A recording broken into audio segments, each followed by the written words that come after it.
Beaucoup de soi-disant chrétiens aspirent aux choses du monde. Ils pensent qu'il n'y a pas de mal à s'adonner occasionnellement au plaisir du monde. Ils iront au cinéma pour voir de bons films, mais seulement 2 ou 3 ans. Ils ne réalisent pas que le poison peut tout aussi bien causer la mort si l'on n'en boit une gorgée qu'une pleine bouteille. Un petit bacille de coche peut tuer tout votre corps. Un petit éclat dans l'œil peut vous rendre aveugle. Aucun homme ne peut par lui-même perdre le désir à l'égard des plaisirs du monde. C'est seulement quand le Seigneur Jésus-Christ entre dans son cœur qu'il peut en être délivré. Il est celui qui peut nous libérer de nos liens. Sa puissante main peut nous affranchir de tous les attraits mondains ainsi que du diable. D'autre part, ceux qui essaient par leur effort d'y échapper seront bientôt asservis de nouveau. Après avoir entendu un message édifiant, un fumeur pourra déclarer « Je renonce au tabac ». Alors, avec de grands efforts, il reste ferme à l'égard de cette décision pendant 3 ou 4 jours. Mais après cela, son estomac commence à plaider avec lui. « Cher maître, je veux de la fumée. Il me faut de la fumée. La bonne nourriture, le lait et les sucreries ne me satisfont pas. Je veux de la fumée. Je dois avoir de la fumée. Je languis après la fumée. S'il te plaît, donne-moi de la fumée.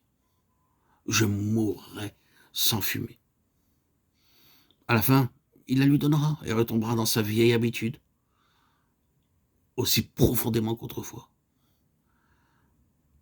Ce n'est que par la puissance du Seigneur Jésus-Christ agissant en nous que nous pouvons être délivrés de nos péchés. Il a vaincu le monde, le péché, la mort, l'enfer et Satan. En lui, par lui et à travers lui, nous sommes victorieux. Paul déclare « Je puis tout ». Comment ? Par Christ qui me fortifie. Philippiens 4,13. Certains ne sont pas esclaves du tabac, mais ils sont esclaves des mauvais livres et des magazines. Combien nombreuses sont les publications indécentes sur les étalages. Parfois, les titres semblent convenables et séduisants. Mais c'est la même lubricité, le résultat est le même et le châtiment sera le même.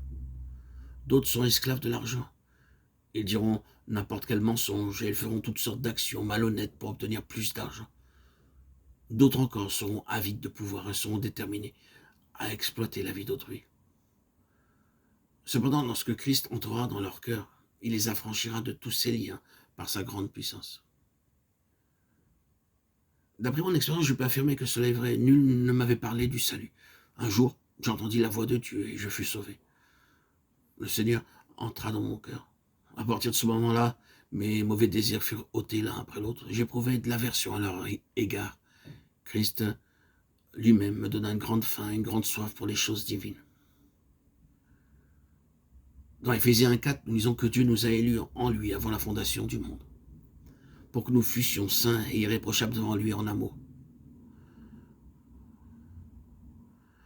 Nous voyons par cela même que Dieu pensait à nous avant la création du monde et qu'il projetait déjà de pouvoir un jour nous manifester son amour. Son désir a toujours été de nous donner toutes choses.